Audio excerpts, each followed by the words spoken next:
You are listening to the B-Cast.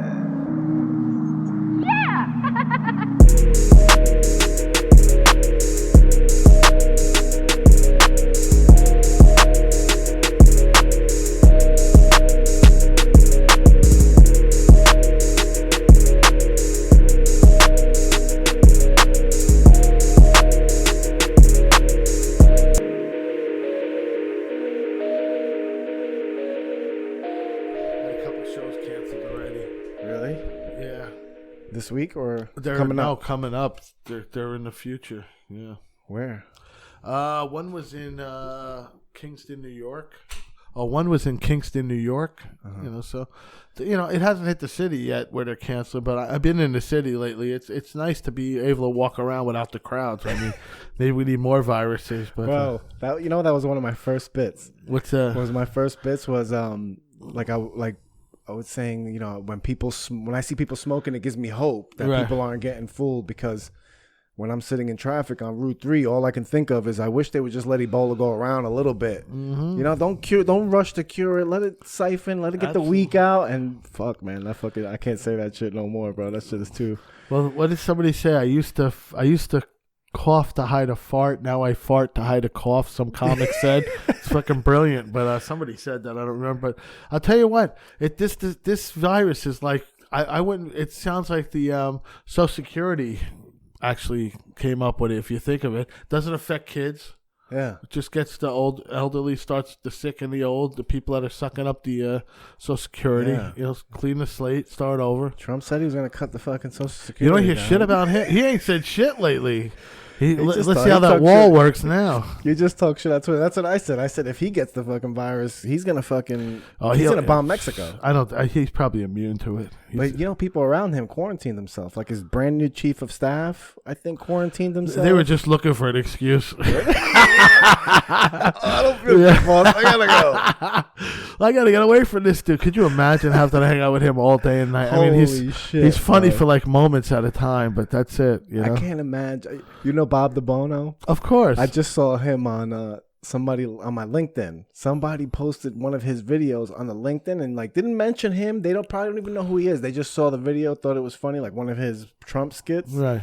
And I'm like, I probably compare that just that. He's funny. He's right on. He makes a good living doing that. Just that fucking.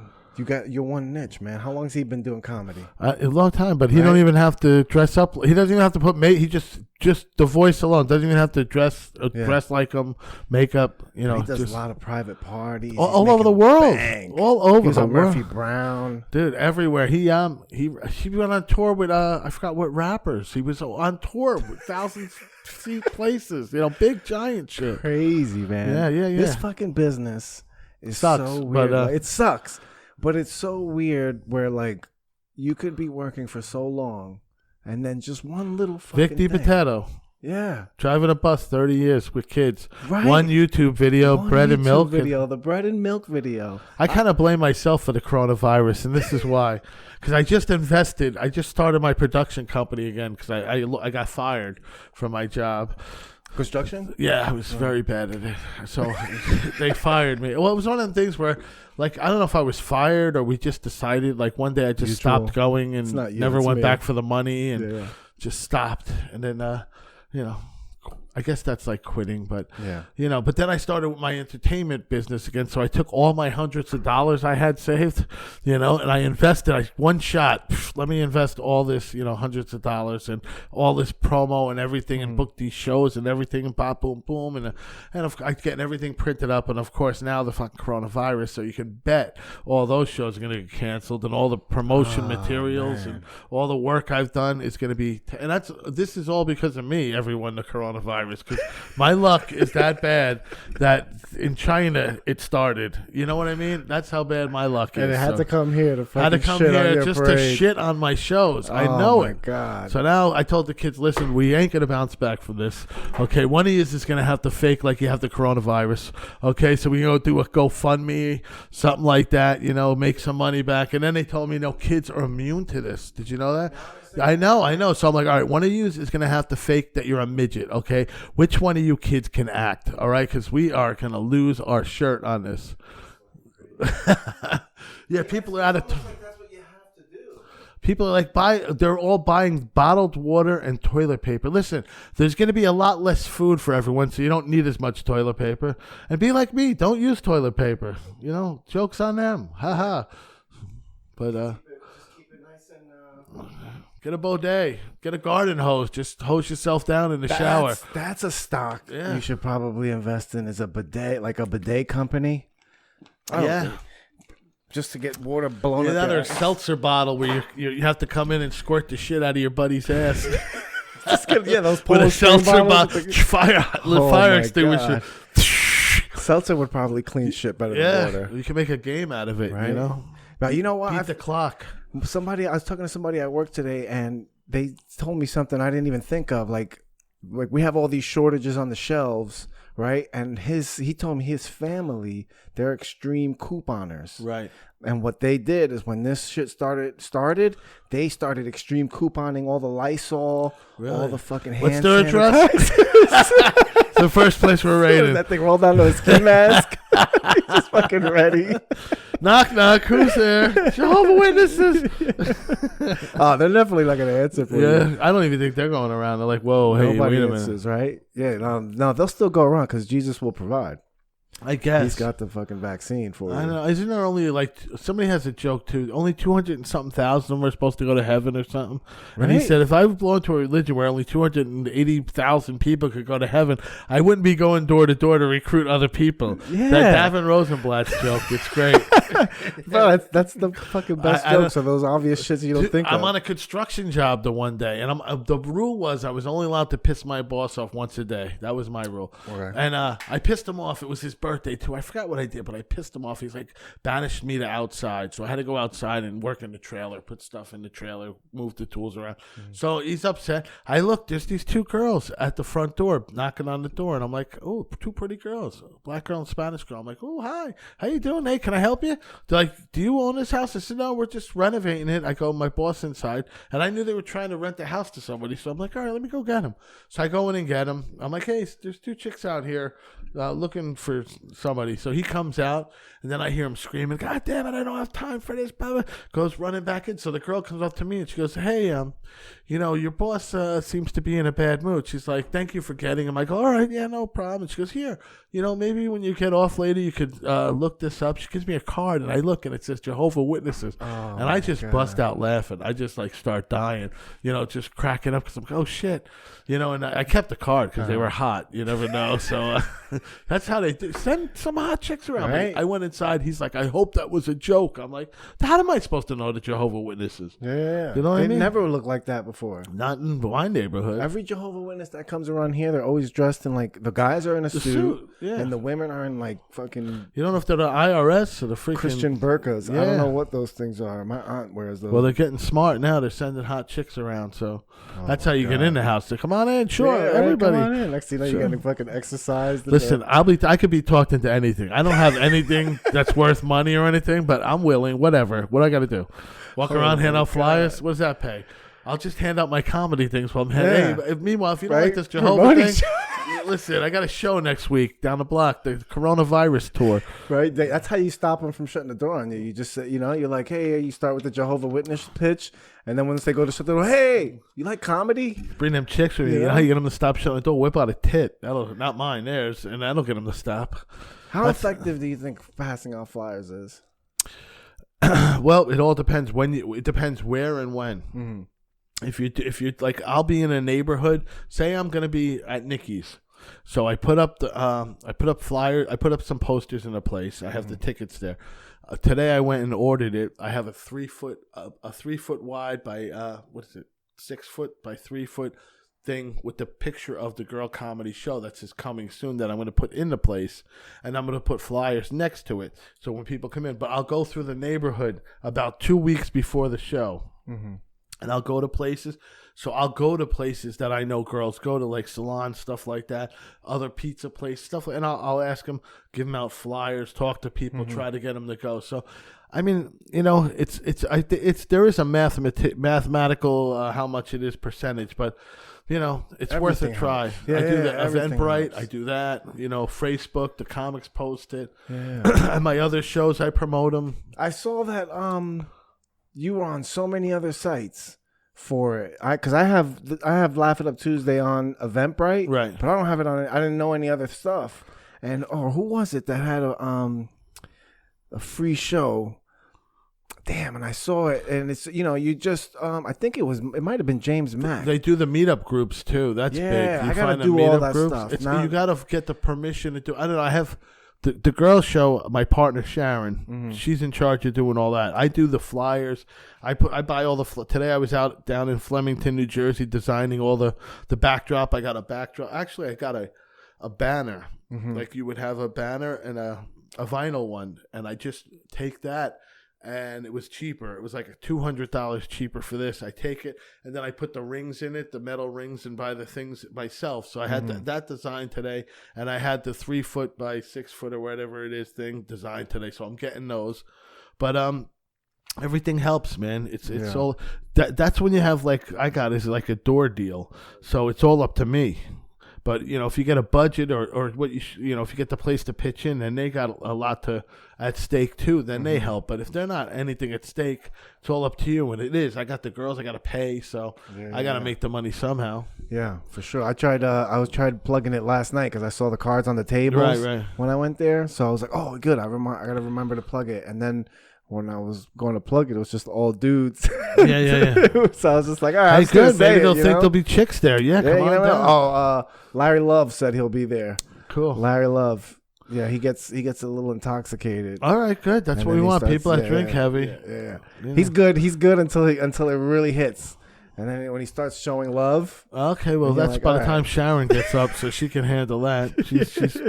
She's been doing it a while, so she's 20 good. years or something, 20 something. Because last time she was there, she had me dying. She headlines all the girl power shows. She's the headliner, and then I have like a bunch of girls that I pick, each show, whoever's available. And these are the shows we're real cool about it. Like if something else comes up, feel free to take it. We'll get another girl. So we have like a pool of girls. So we're trying to find the right formula to have the right formula of girls together. So it's going to take a while to do that, and we're rotating, but we're still going to have a pool to draw from, so who's available. But I'd like to, as the shows grow, we're in littler venues now, so we're starting out that way, and I want to get a feel. I'm not on the show, so I'm just a producer, and I'm the guy who promotes everything, but I'll go there and I'll get the feel for who works good together, and we'll have, we want a big array of different types of comics, all girls. That's the thing, but we want all different type of comedy. Yeah. So I'll be putting it together. Once I find that right formula, then I'll start moving the venues to bigger ones. And we're going to do a lot of merchandising. There's lip glosses, there's shirts and stuff like that, keychains coming out, stickers and all stuff like that. Girlcomedy.com, the site we have. So it's nice. It's going to be exciting. And I like it because it's all girl comedy. Because I guess I could call myself a booker and a producer since I've been doing it for 20 years. Yeah. Besides comedy, but that qualifies. Yeah. I've been doing it all over the place, and any kind of places you can imagine, from churches to whatever, gun clubs to whatever. You'd be surprised some of the people's houses. Yeah. I did an 11-year-old kid's birthday party. I was going to ask you about that. Tell me about that, please. So so I'm booking all this stuff. So I think I could put them together. But I did an 11-year-old kid's birthday party the other day. I was doing a spot in the city that night, and I get a call from this woman, and she only calls me like 2 or 3 times a year, and they're always some horrible gig that no one else wants, and she knows who to call. Call me. I'm usually broke, and it's funny because I just had been the amount I had the day before I paid my rent. It's the first time as an adult that I paid my rent, and I was short. I was short money, and I told my landlord, I said, "Listen, give me a couple of days, and I knew I had a gig coming up in a week. I said, give me a couple of days because I'm only doing comedy now. And my car had broke down. My Jeep had broke down. I had to rent the car for a week. So, I'm in the hole. Yeah. So she's like, no problem. So then I'm home that morning. That was the next day in the morning. I'm in bed. The phone rings. It's Saturday. She's like, hey, are you open tonight? And I go, I'm doing a spot in the city. So I was doing 2 spots in the city, but I knew I was getting paid a lot for those. They don't pay a lot. I got to pay toll. So I go, yeah, I'm open. How much does it pay? And she tells me, and I go, shit, that's exactly what I owe in my rent. Son of a bitch. So I go, okay, great, I'll take it. And she's like, all right, good, excellent. And I go, what is it? She goes, a birthday party. I go, all right, a birthday party, great. How old? 11. Excuse me? 11 years old? Like a kid 11? She goes, yeah. I go, for the parents? She goes, no, for the kid. I go, are you shitting me? She's like, no. I go, how long do I have to do? She goes, an hour. I said, an hour at an 11-year-old kid's party? Oh, I am an asshole. Oh. I'm like, all right, I'll do it. No problem. I got you. So I'm nervous. So the kid's father, I guess, wants to make sure I'm going to do it. This guy, TJ, so he calls me. Mm-hmm. Yeah, I think this would be a great idea. But I go, your kid's 11, huh? Yeah. Okay, great. Boom. So I hang up the phone. And then the woman texts me, make sure, the kid's turning 11, blah, blah, blah. So, okay, so I don't know what to do. So I go home and I start looking in the computer what was big 11 years ago. Like, what was the stuff in the news? At least that's something. Hey, when you were born, this was. So, okay. So that's a good idea, though. I don't know what to do. That was a good start. At least it gets the wheels. Right. I'm panicking. So I start driving there. It's in Scotch Plains, New Jersey. And as I get closer to the place, I'm like, holy mackerel. Look at this place. These people are freaking Donald Trump rich. Oh, shit. I mean, these places are mansions. And I'm like, oh, my God. So I come down this one street, and these are the nicest ones of all. I'm like, oh, Lord. So I park on the street, and I go walking up. I'm carrying my equipment. And as I get to the driveway, there's a SUV that pulls up, and this guy gets out with these 2 kids, and it's an Indian guy with 2 kids. I'm like, oh, great. It's not only going to be white kids. Awesome. Great. I go in. A guy comes out the garage right by the front door, the garage to open, and I look, and it's an Indian guy. And he goes, hey, it's me, TJ. And I'm like, holy shit. The guy, I would have never, and I'm like, oh, shit. I thought he was Italian from his last name. And I'm like, oh, shit. So, great looking guy, nice guy, nicest guy you can be. Beautiful. I go in the house. It's like one of the nicest houses I've ever been in. Beautiful. His wife comes in.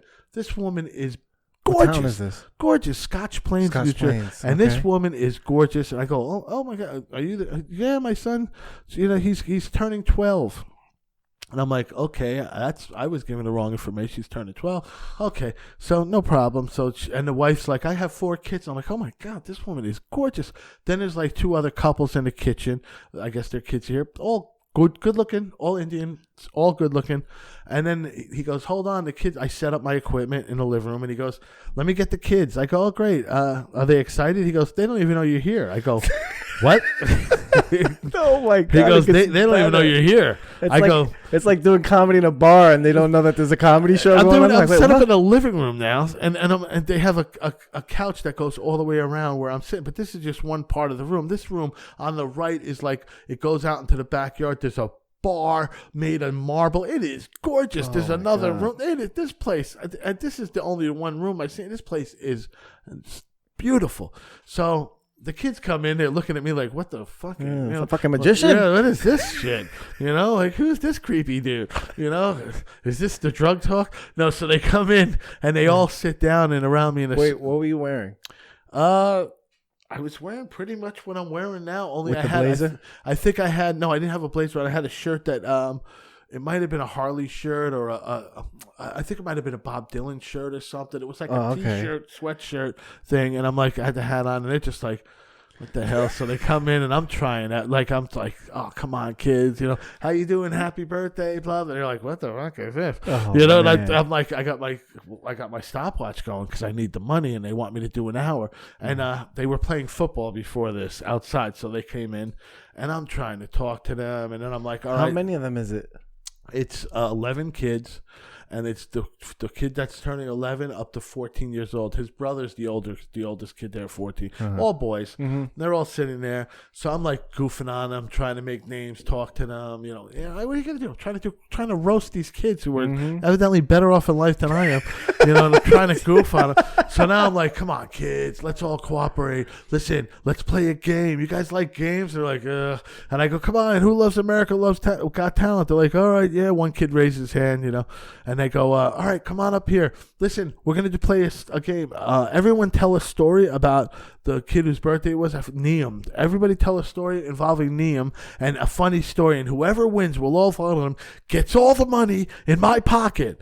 And they're like, yeah, okay. Yeah. Like, they know they got more money than me on them. You know what I mean? They're like, yeah, okay. I had like $7. I didn't tell them that, like 85 cents or something in my pocket. They heard the change. The right pocket had the one hitter in it, you know? So I'm like, oh, shit. So I'm trying. So one kid gets up and he's like telling a story, and I'm like doing the hand motions next to him, trying to act it out. Yeah. So he gets nobody else to get up. So I'm like, oh, okay, all right, you win. So he didn't want the money. So I go, I had a one hitter? I had a keychain, a Corona boxing glove beer opener. And I go, here, you could fight the virus with this. So the kid's like, oh, awesome. He liked that. And then I'm telling it. Now I start telling jokes, trying to, and the parents are in the other room watching. And then I tell a joke, and then one kid gets up and goes, you said that because we're Indian. And I go, no. Oh, my God. The kid gets up. I go, no. I didn't say it. No, yes, you're Indian, but you're also young, strong, beautiful men. Look at this. You just happen to be of Indian descent. That is not a joke because you're Indian. The parents are losing it in the kitchen. Oh, they're laughing? Oh, they're trying not. They're just like fucking dying. Oh, that's good, though. This kid's breaking my fucking balls. I'm like, oh, come on, kid. So I give him a present. I give him the Ann Coulter book. Whatever that chick that was Donald Trump's. Oh, and what the hell's Ann Coulter? Coulter. Yeah. I had an Ann Coulter book because somebody gave me a bunch of furniture and books, this guy that I know, and I just grabbed one out of my car. I didn't even know what books. I threw it in the bag. I just needed shit to give away. So I handed that kid the book, and he's just like, hey, you had to see the look on his face. Creating Republicans. And I next thing I just started goofing around with them. Next thing I know was they go, okay, the food's here. And I was like 57 minutes had passed. So nice. They were thrilled. Wow, bro, that's fucking crazy. The guy man. went and cleaned. The guy had dinner. He gave me walked me out, gave me a $20 tip, and he's like, "Hey, you want to set up the stuff in the basement and do a show for me and my guests?" I go, "No, I'm shot. The kids got me." Yeah. You know, I said. He goes, "I have a barbecue in the summer." I said, "Well, hire me for that. I'll come do that." That's fucking great, bro. Yeah, but I paid. I went the next day, paid my landlord. She goes, "Oh my God, I can't believe you came back this quick." I go, "Yeah, I got paid." She goes, "What you?" I was babysitting. She goes, really? I go, yeah, a bunch of kids. Bro, that's fun though.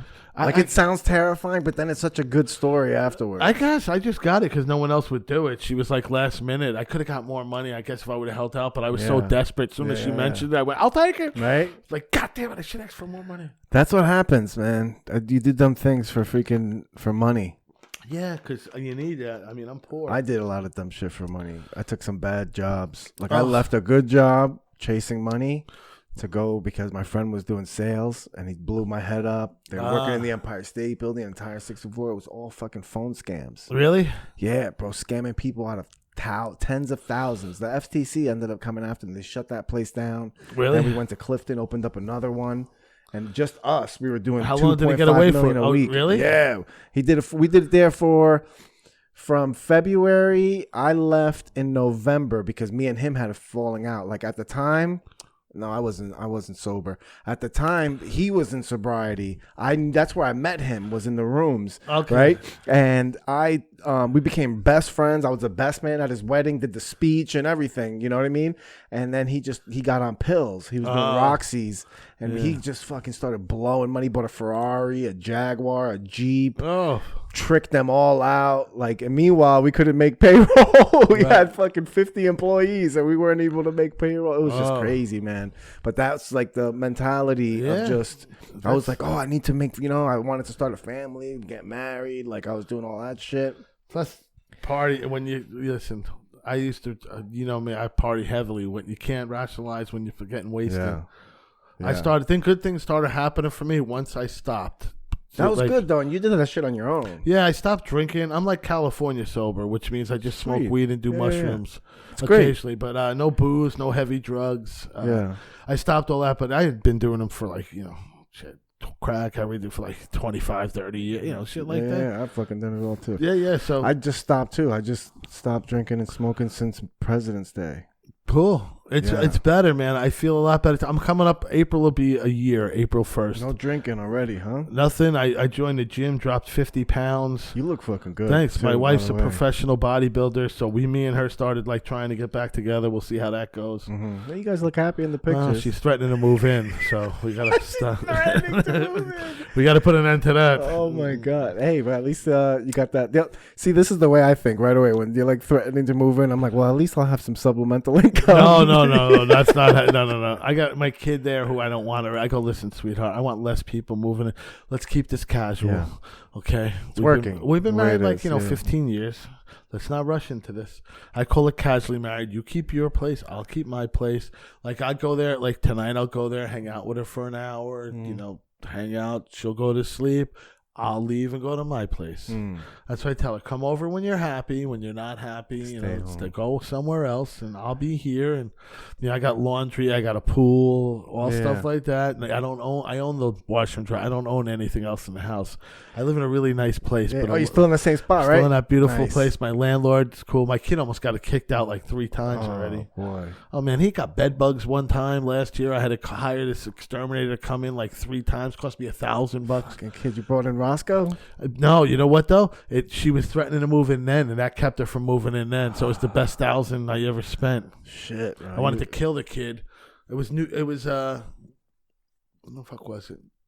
I forgot when it was last year. I came home from the road and my son's in the living room. I'm like, what the fuck? And they had this crazy Dominican chick living with us. Oh, she motherfucker. I don't know, but I think it was the chick before him. He had a stripper there during the sun. I don't know, but just like I come home, he's in the living room and he I go, what the fuck are you doing? He's throwing up in a bucket because he was hungover. And I go, what's going on? He's like, I go, why aren't you in your room? You look at you. And he's like, look, there's I go in, I go, what the fuck? Like, I flip.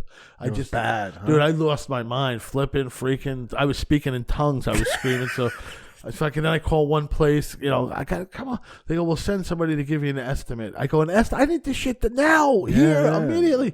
I go, what are we talking? Hundreds, thousands, millions? Well, you're talking thousands. Click. Okay. Next. And I'm flipping out, but my father-in-law. Sorry, Roscoe. He's expensive. Fuck Roscoe. Fucking dog. I got to get Leroy. Put that bitch in the pound. I got to get Leroy.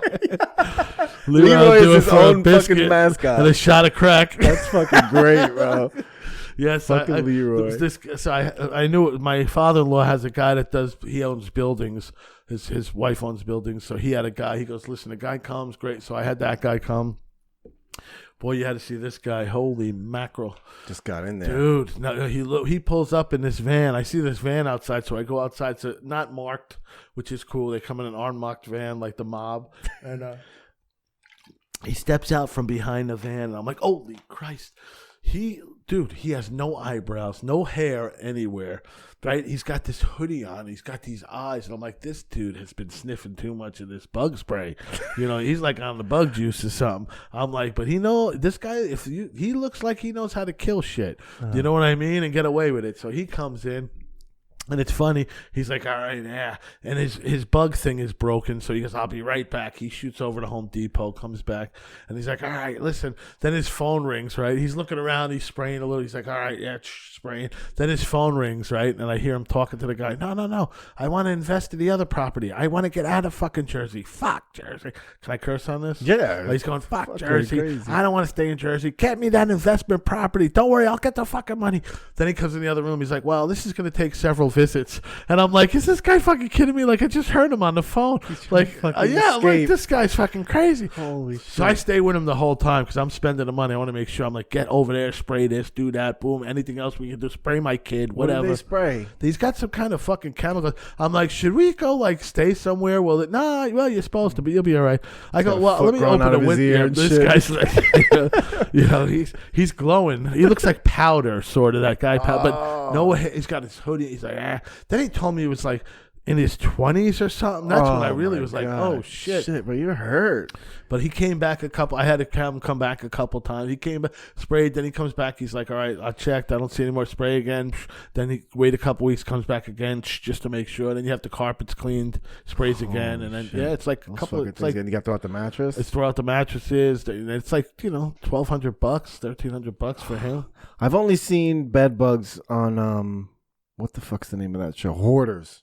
Yeah. Where they lifted like some lady's couch and they were just fucking, bro, thousands and thousands of them. Yeah, my kid must have been so high he didn't even know they were biting him, but the Dominican girl started getting bitten, so that's how we knew. Yeah. I've gotten bitten at night before and thinking, oh, this fucking mic. And that's because I've got the mic low. Look at that. All right, look at that. That looks like a satellite. Right, it is. Look at that. We look like the KGB down here. Hello, comrade. Super. This is Vic. Look at me now. That's Clinton. This is Vic and Nick. We're here in Patterson, New Jersey. That's what it is, bro. We're hiding in the basement because you cannot go out at night here. That's Clint Esposito telling me that we didn't have no audio Clint! on the stream. Have you done that dojo of comedy over there, Morris Plains? I did it I did it for No Filter. I got a great tape out of it. I did it a couple of months. I did it like 6 months ago, and as I was doing it, was packed. Mm-hmm. There was this guy busting everybody's balls. This short little guy. Audience member busting everybody's balls. So I go up there, and he's breaking balls, and he's with this blonde, and I go, how long you guys been together? And she goes, well, we're not really together. This guy flips the fuck out. He gets up. You fucking bitch. You fucking bitch. I'm fucking loving it. I'm like, oh, awesome. He's like, fuck you. We're not together. Fuck you. What is it? He's flipping. I'll go, dude, you're never going to get laid with that attitude. You know what I mean? Like, fucking take it down a notch. He's like, fuck you, going to me. I'm like, calm down. Not me. What did I do? So he's flipping. He's flipping, and then he storms out. I go, did anybody else just think they witnessed the angry bagel dude? Because he's really short, and he looked just like him. The whole place falls out. Bro, he's doing stand-up. Yeah, and then there's this plastic surgeon guy that was sitting up front. And I talked to him earlier, this plastic surgeon. I go, doc, that ever happened to you while you're working? Everybody ever get up with half a tit done, go fuck you and walk out? No, see, that's how I got it. And we're just fucking ripping this dude. Yeah. And the whole night we kept referring to this guy. By the end of my set, the chick, I got her to call her husband and to get back with him. She's like, I'm going back to my husband. I go, call him right now. Come on, call him. That was her husband? No, that was some guy. She left her husband and she started dating this guy for a while. Once she sees what's happening, she's like, I'm going back. I'm like, call him right now. And he didn't answer. I go, oh, shit. He's fucking somebody else. You fucked up. I go, you fucked up. It was hilarious. Man. I got it on tape and it was great. And Paul's an awesome dude. He books me there and a bunch of other places. Yeah. I need another fucking tape. The tape I was gonna submit to Fifth Borough Comedy Festival. I've done it. That's the one in Jersey, Staten Island. No, yeah, I did it last year. No, Jersey City won 6th borough. I did that one. But now it's the Jersey City Comedy The Jersey Festival. City one is way better than the Staten Island one. Really? The Jersey City one is run by Rich Kiamko, and he very talented. It's run nothing against the Staten Island one, but the Jersey City one, all talented. They do show, even every show is, I've done, the other ones have some shows with lesser talent, the other festivals, supposed festivals. Jersey City, there was like a lot of talented people on it. It was good. Everybody was different. It was really good. It was run well. The venues were great. They were sold out. They had press at them. They had people that from the industry give you feedback, and good feedback, and nice people, not like giving you. They're very. It was. I got to say, I was in it twice, both times. Probably very excellent experiences. I think I missed the deadline. Yeah, I didn't submit this year. Yeah, my video. I have a video from last year. You got to get a current video, but you can't submit with an old. I tell video. You got to. I know people. Listen, Ian Lara. Great, talented comic. He opens for Mark Norman. See, I caught him a couple of years ago, and I was like, dude, Dominican. You are. Is he Dominican? Dark skin. I go, you are awesome, dude. You are awesome. I go, keep it up. You're going to be really big. Funny, yeah. So he's like, oh, and I had to hire him for some stuff, but then he wound up starting a headline quick, so he didn't do him. But Always saw the guy. Always set up his tripod. Filmed everything he went. Never saw him drinking. Never see him with a chick. Never see him with anybody. He is focused. Yeah. That's how you do it. You got to get that 5 minutes. I gotta start setting up I always say that. I have had this conversation so many times. I never do it either. Every time I think about it, right there, I always chicken out. But what if it isn't good? But I don't have to fucking do anything. If you do every time, delete it. Right? I don't have to. You know what I mean? And then I have some good ones that I don't catch. And fucking that guy Ian Lara, I saw him at Bananas open for Mark Norman. And him and this other guy, he had like this other young kid open for him, and fucking Ian was real funny.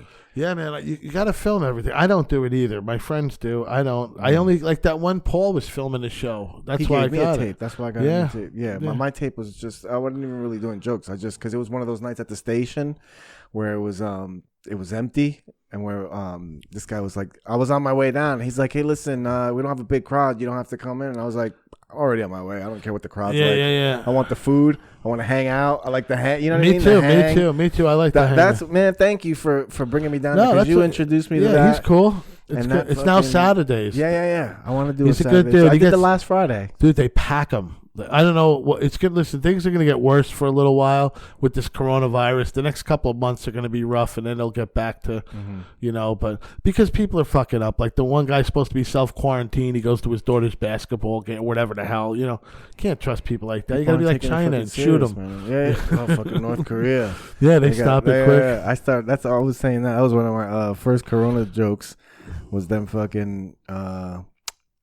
What the fuck? North Korea has the first effective vaccine against the fucking virus. They just fucking pop you in the head. Yeah, they don't fuck around. It's the only vaccine that doesn't affect the person. It affects everybody else around them, right? It's funny because I watched this movie one time, World War Z, this zombie movie, and the Koreans were the only one. North Koreans, were they the bad ones? Which ones are the bad ones? Yeah, North Korea. North Koreans. They were the only ones that had a problem with the zombies because they knew it was going to hit, and they pulled everyone in the country's teeth out. before you could actually believe that because they're like, yeah, they're the only ones that don't have this problem. They pulled all their people's teeth out before the invasion of the zombies. Holy shit! What, that stopped the spread? They can't bite them. You can't. That's how you turn. You're gumming. They're gummy zombies. That's hilarious. And that shit! That would be a great fucking horror film, right? Mummies.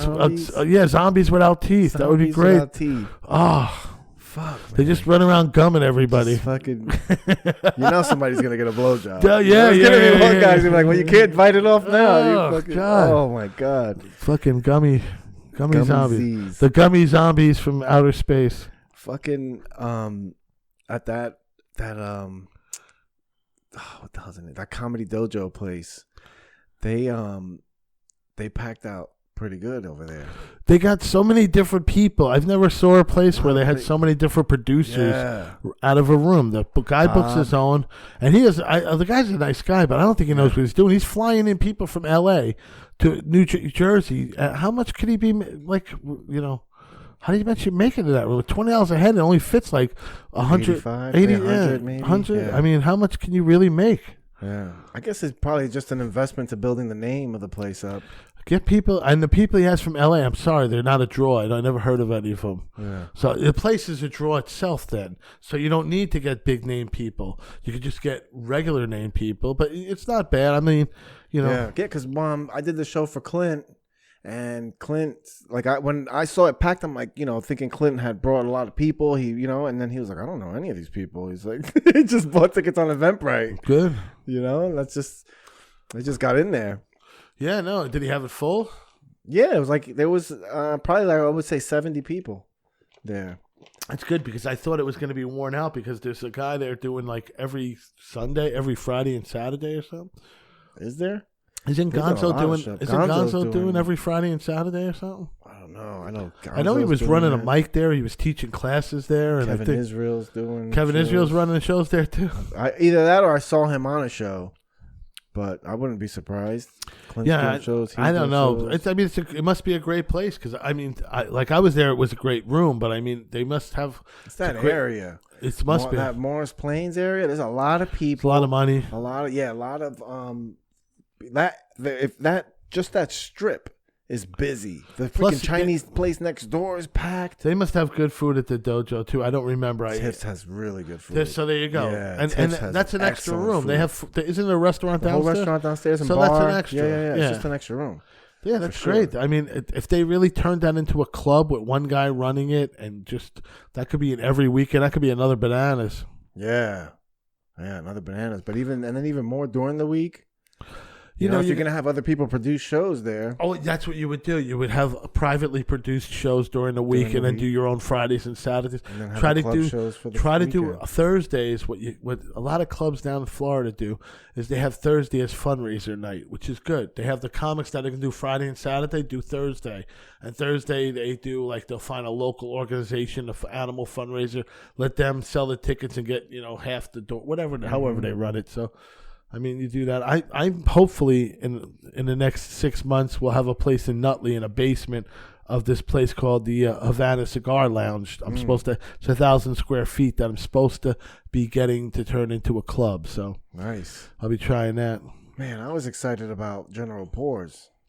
Yeah, they just dropped the ball. You know what it was? They Erin worked really hard at that. And she's great. She's awesome. And without her, wouldn't have been successful. We were getting nice crowds in there. Yeah, especially when it turned to the wall. Yeah. Once it turned to the wall, I got super excited. With that light on you. It looks great. With the logo, the brand. Man, I was like, I didn't get a chance to do it. I was doing on the Well, then they dropped. We had the show the one night. We had people coming, and they told us they decided not to have it that night for some reason. I don't remember. So we're like, all right, no problem. We'll find. And I don't know where she found after that. I just said forget it, and she went. So, but I know she's doing a place in North Bergen too. This other place called Burgers and Brew or something. Oh, another place. Another place. Yeah, I didn't know about that. It's about the size of this room down here, but. Rooms are rooms, man. Yeah, absolutely. This fucking, especially at my level, I'll fucking do comedy on the fucking. So I think my guy that does my printing, he's like, man, you're an animal with booking. I said, dude, I would book a bus stop. You know what I mean? If it was covered. Yeah. Yeah, that's what I was thinking of doing was, Scott Holt does the milk crate comedy. Where he just gets milk crates, he puts 4 milk crates and then sets it up, and he just does comedy in Times Square or in front of Yankee Stadium, and he just has all the comics, and then he gives people tomatoes and stuff you could throw at the comics. Yeah, I'm good. Don't fucking throw nothing at me. Back in the day, they used to do comedy in Washington Square Park by the fountain. That's where it all street comedy, and who was the guy Chappelle was under? That was the fucking leader of that. Was it the guy that was? Damn, what's his name? He was in DC Cab. Shit. Yeah, I can't remember his fucking name. Yeah, I love this guy too. I can't remember his name. DC Cab was one of my favorite movies too. Let me see if I can get it. DC Cab. Do I get into that here? DC Cab. I'm gonna bring it up right on the big screen here. DC Cab. I love that movie. Very underrated. Does that say it right here on the screen? Nice. It was Bill Maher was in that too, believe it or not. Albert. Here he is. Hold on. Damn, why don't they have him? He was great. I can't believe I can't even see this How far. do they not have him in here? He was the best one in the whole show. I might need to fucking Charlie Barnett. Charlie Barnett. How can I? There's a picture of him right in the fountain, right there. That's his picture. Yes. That's it. That's the spot. He was supposed to go on Saturday Night Live, and Eddie Murphy got the spot because Charlie Barnett could not read. Wow. Yeah, couldn't read. That's some shit. Mm-hmm. And you got to read those cards. Had to read those cards, and that's why he didn't get the spot. But he did have a spot on Miami Vice, and he was in DC Cab. I think he died. He had a very bad drug problem. But there were a lot of street performers back then, actually. The guy I worked with last night, the couple nights ago, Gemini, was actually a street performer. Otto Peterson was a street performer. Those guys just make a killing. As a matter of fact, Otto was in Central Park with George one time, and John Lennon walked up to him and said, gave him what did he give him? $1.50. He said, 50 cents is for you, the $1 for the dummy. The dummy's the talent, or some shit like that. Fucking John Lennon. And then fucking Otto went and shot him. Yeah. Fuck you, John Lennon. Man, you cocksucker. That's when you hear people talk about, the past of comedy and stuff like that and their own history, it makes somebody like me wish I was around earlier, because I hear you talk about Otto, I hear Chips talk about Otto. Tell me more about Otto, because Otto seems like he was just like bigger. I'll never laugh ever like I laughed with Otto. That's once Otto died, I knew I would never laugh that hard ever again. Wow. Dude, I must have worked with him 100 times at least. Every time I worked with him, it was like the first time. Was just balls to the wall, no holes barred, funniest comic, most borrowed from comic. Dude, everybody throws pieces of him into their act. If you like, I know him and I know his act, and every time I saw him, he did something new. But believe me, matter of fact, there's a guy from Canada who's been filming a documentary on Otto for 5 years now, and he's gonna put it together. He can't get it shorter than 3 hours. But Otto was like no one else, and believe me, I feel bad for people that never got to see him live, because you'll never ever see anything. There'll never be anything like that ever again. I feel like the world was like, every time I hear somebody talk about him, like, they talk exactly like you, and I feel like the world was robbed. Oh, they were because he never got like he may have been on the cusp, and then like you get that tipping point where all of a sudden he just didn't give a shit. That's what it was. He didn't give a fuck. Dude, he was David Copperfield flew him into one of his private islands. David Copperfield bought the first George off of Otto. He paid for the new George to be built and got the old George, and he flew Otto out to this private. He owns lots of islands. David Copperfield, he's that rich, and he flew Otto out. My buddy Keith was there with him, Keith Carnival, and he has in the one building he had a museum, David Copperfield, and it was for all dummies and all ventriloquists and all stuff like that from John McCarthy days. He's going through showing him it. He goes, "Hey, I brought Jeff Dunham here," and he walked through and none of this really impressed him. He goes, "Till this," and then you turn the corner and there's the George sitting there. It's a whole room dedicated to Otto. And he goes, Jeff was just staring at this. He couldn't get enough of this. So he had Otto do a private show for him. David Copperfield and his friends, and in the spirit of Otto went up, started doing it, and I guess he did about 20 minutes and just walked off, and David goes, "That's it?" And that's fucking Otto. That's Otto. But it's funny because Kevin Spacey turned Copperfield on to Otto, said, "You got to check this guy out." Ain't that some shit? Listen to this. I'll tell you another one. Tim Allen flies Otto into Vegas for a bachelor party. So Otto gets there, and Otto's perfect guy for this. Him and Tim Allen had worked together when Tim was coming up. Otto had worked with everyone. So he goes to Tim, "Hey man, how come you're not fucking partying?" Because that's one thing back then, especially, we were comics. You love to get wasted together. The new comics don't do that. It's different because I have a lot of old school comic friends that start doing the city and stuff like that. They're like, "Dude, nobody drinks." I go, "No, nobody drinks anymore, dude. First of all, no one can afford it, and secondly, it's the new. That's how it is now. Everybody's sober and shit like that." So he goes to Tim Allen, "Hey, how come you're not because Tim Allen is famous for cocaine and bourbon. That was his thing. He'd like to drink bourbon and do cocaine." And Tim Allen goes, "But Tim Allen never parties when he works. When he's working, he's that you've seen. He's great. He's one of the best actors, comics ever." And he goes, Tim Allen goes, "I'm working on this crappy sci-fi movie." It wound up being Galaxy Quest. That's one of the best movies. Fucking Galaxy Quest is awesome. Right. It's one of those like cult classics. Right. Like the Princess Bride or something like that. What the fuck is I love that movie. I could watch it over and over again. He is awesome, but what is it? What the hell did they say? Something about surrender? Yeah. Ah, man, I have to never surrender. Never give up, never surrender. Yeah, never give up, never surrender. That fucking movie is fucking classic. I love it. Man. I love it. It's a great that movie. I love.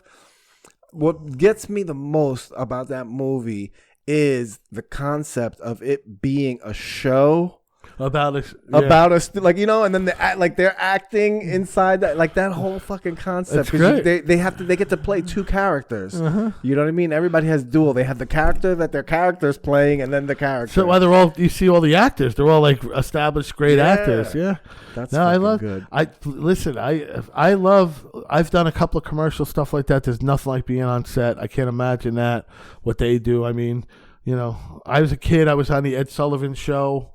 The last year of Ed Sullivan. I mean, I peaked at like 7. Now I'm trying to get back to that. I did do a commercial. I was in every stadium in the country, which is pretty cool. I brought my kid to see that. But Nice. you know, I'm trying. But I got a thing now with the travel channel that they're trying to make something out of. So hopefully that'll take. Yeah. You know, paranormal meets stand-up comedy. It's nothing like it on TV. That's the way you got to come at it. Yeah, it just has to be something that's not being done. It's called Roast the Ghost, where we go into these haunted places. We research them, go in, get the information on who haunts them, the history of the place. We write roast material. We go in with a medium. Well, she's an empath. Mm-hmm. We go in, and the ghost hunters. And we go in. I go in as the comic relief, and I go in and I write the roast, and I roast the spirits with my partner Craig Lloydman. He takes turn. He's very good. He's a bona fide ghost chaser. Mm-hmm. You know, his whole family is. They take me along for the ride. I'm an amateur that's working with them. They all been doing this for years, and now we do it with we use comedy to we try to communicate with the spirits and get reactions using comedic stimulation. Mm-hmm. So we go Get in angry or and she something, tells us if they're angry or not, the empath, they're liking us, they're not, who's where, he's watching, you know, she's there to protect us before we go in. After we go and stand next to us the whole time. Yeah, that's a room you don't want to kill in. No. And you don't want anybody following you home. So she takes care of us. She protects us. Me and him go in, and we got the spirit boxes. We got the recorders and everything. We're picking up orbs. We're getting people. We're getting spirits. We're getting talk. It's a lot of shit's happening. Like it's good. And we keep sending it to them, and they don't know what to make of it because it's never been done before. So they're piecing it together as we do it, and they're just like, "What is this anyway?" Like we don't know what this is, but it's outrageous, and they're giving us what we want, more of this. We want less of that. So hopefully, if the coronavirus doesn't screw everything over, but of course, with my luck, it will. No, you know what? That actually might work in your benefit because if everybody's quarantined, they're gonna need stuff to watch. Or if everybody dies, there'll be a lot of people to contact. Let to fill in, yeah. But I want to. I use. Hey, how's it going up there? It's overcrowded, you cocksuckers. Send them Jehovah Witnesses up here. But I'm hoping that it takes. So we'll see what happens. But I like that concept. Have you had experiences with ghosts?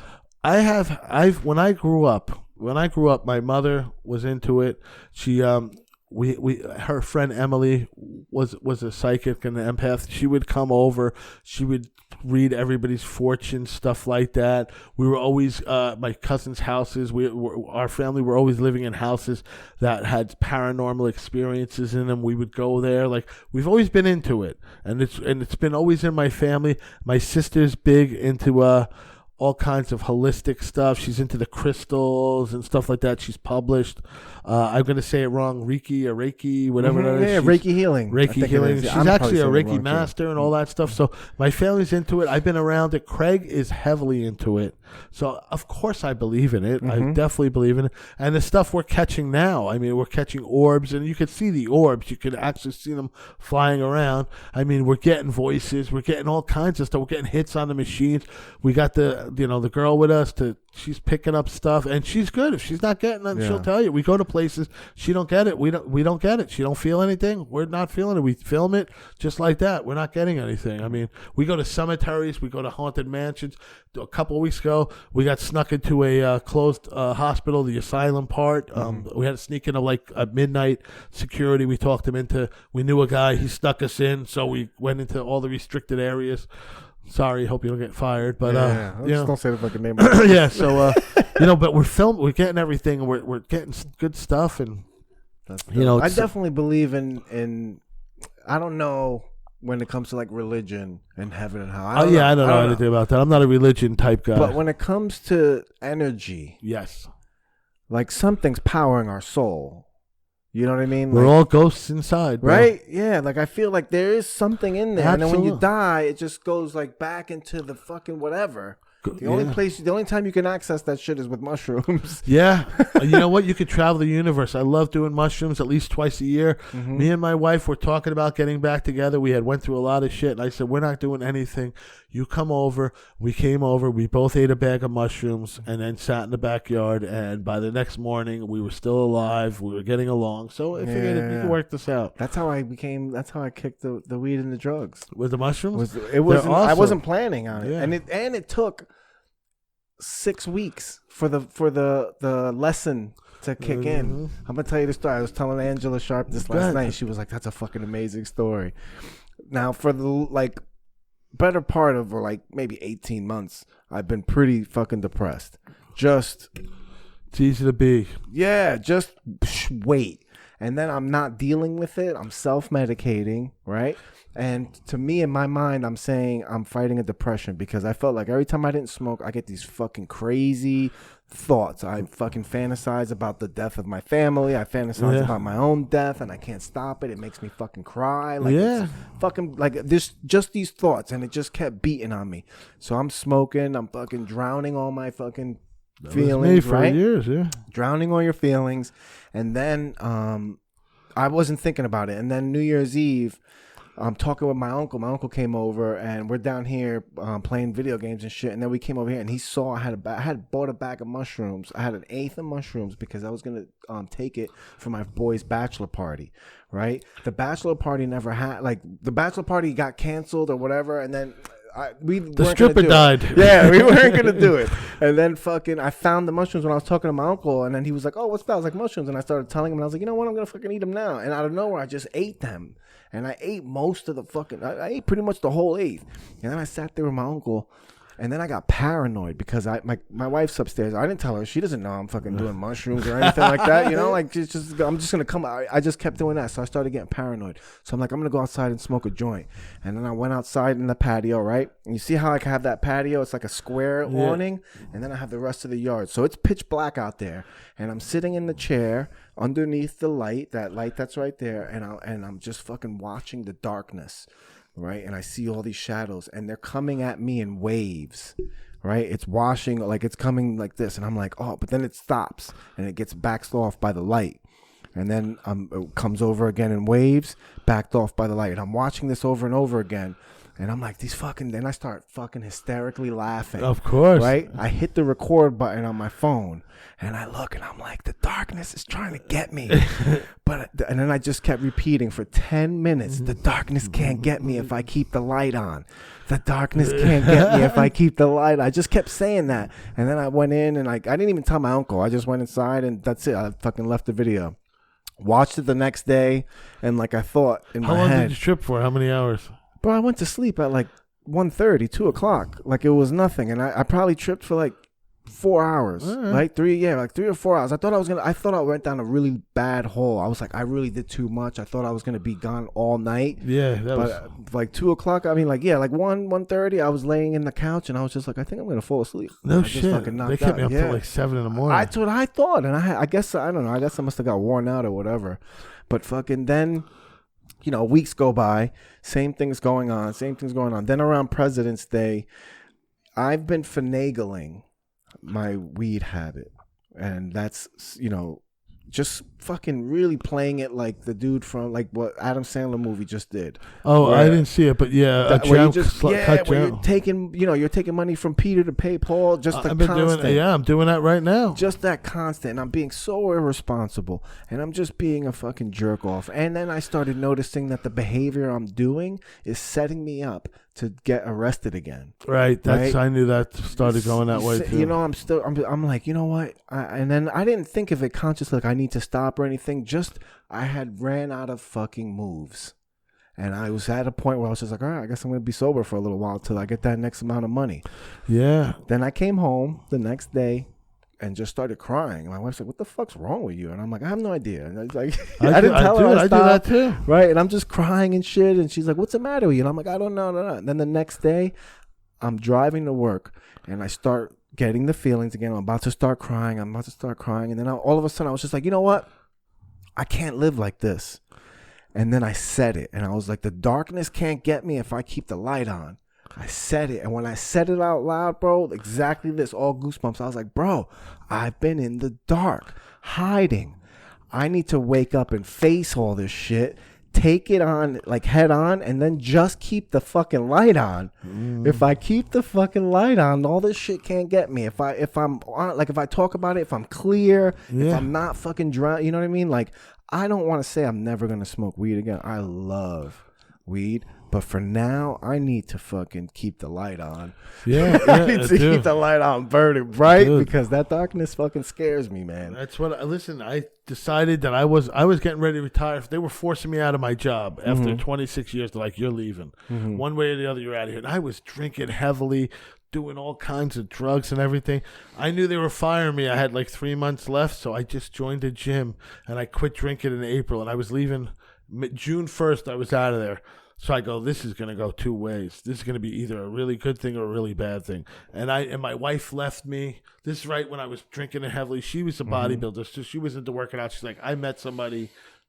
I was coming back from being on the road for like a week. I had like some kind of flu. I had been drinking, partying heavily. And I came home. I hadn't seen her in like a week. And she came over and she's like, yeah, hey, you're back. I go, yeah. She goes, oh, hey, how's it going? All right, good. I wanted to make sure you're still alive. I go, yeah, I'm still alive. Great. She's like, listen, I got to talk to you. What? She's like, I met somebody. I go, really? She's like, yeah, I met somebody. I want to pursue it. See you later. Good luck. So she left. And I was like, okay, here I am getting forced out of my job. Now I'm single again. I'm like 275, 80 pounds. I'm heavily, eating like shit, just drowning myself in booze. I'm doing like 3 6-packs and bottles of tequila. I was living next door to a liquor store, and then we had just moved. So I'm trying to calm down, and I'm like, no, all right, great. So I would go to work, and at lunchtime I would take an hour. I'd walk the whole hour. I'd join a gym. I would go before work, and that was in April. And since then, here it is, February, still not drinking. Like I said, I'll smoke, do some mushrooms, and I work out almost every day. I'm down, 50 Still Planet Fitness? No, actually, I went from Planet Fitness to Achieve, 24-hour Achieve. Oh, over there in Elmwood Park. And then I went to, now I'm at, what is it called? Strive in Saddlebrook. Great. Oh, no, that's the one in Saddlebrook, Strive. Yeah, no, but Achieve 24 is Elmwood Park. Oh, but that's on River Road over there, right? That's on, what street is by that? 80? Amola Boulevard. The The same place that Anthony's Mike is on at the Boulevard Bar. It's just before it. Okay. It's like a warehouse. It's 24 hours. It was great. It was good I went for Planet Fitness where I was stealing Tootsie Rolls and pizza and shit. Yeah. To That's where I'm at now. I went to Achieve where I got a personal trainer that I couldn't afford. Everything was bouncing. I didn't know how to use anything. Well, I went there for a while. Then I hired a personal trainer for a couple of months. The guy was great, showing me shit. And then I went. What happened is my wife started hanging out with me again. I guess it went to course with her and the boyfriend. Yeah, I remember that because we did that show in PA. Yeah, around that time. She had left me for the personal trainer guy. Yeah, the bodybuilder guy, right? So I just went about my business, and then she started hanging out again. Then she joined the gym I went to. All of a sudden, I noticed she's at the gym I went to. Great, we're working out together. Then she's like, she's left that gym. It was shitty. She's a bodybuilder. She don't want that. It's like a step up from Planet Fitness, like kinda. Planet Fitnesses are nice all over just up here they're shitty. Yeah. So then she came to that gym and was like, you're leaving here. She's like, she signed me up for another gym, Strive, and she paid the enrollment thing in the first couple of months. So how could I say no? I go there. Yeah. And she'll show up, and if I'm working out, and she'll give me tips like you're doing this wrong. I mean, she's an animal. She does like 400 or 500 pounds with her legs.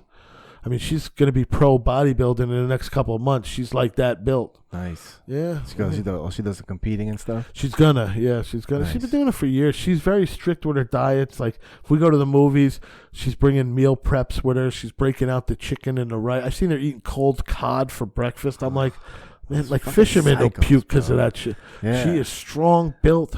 Oh, man. I fucking did that for a while. That's a fucking hard She's been doing it for years. Yeah, that's a fucking hard life, bro. She goes to bed early. She's hard. 4 o'clock, dude, 4 o'clock tomorrow morning, she'll be in the gym because she has to work out before her day starts. So like 10 o'clock at night. Yeah. So when I'm doing comedy, I'll stop by her.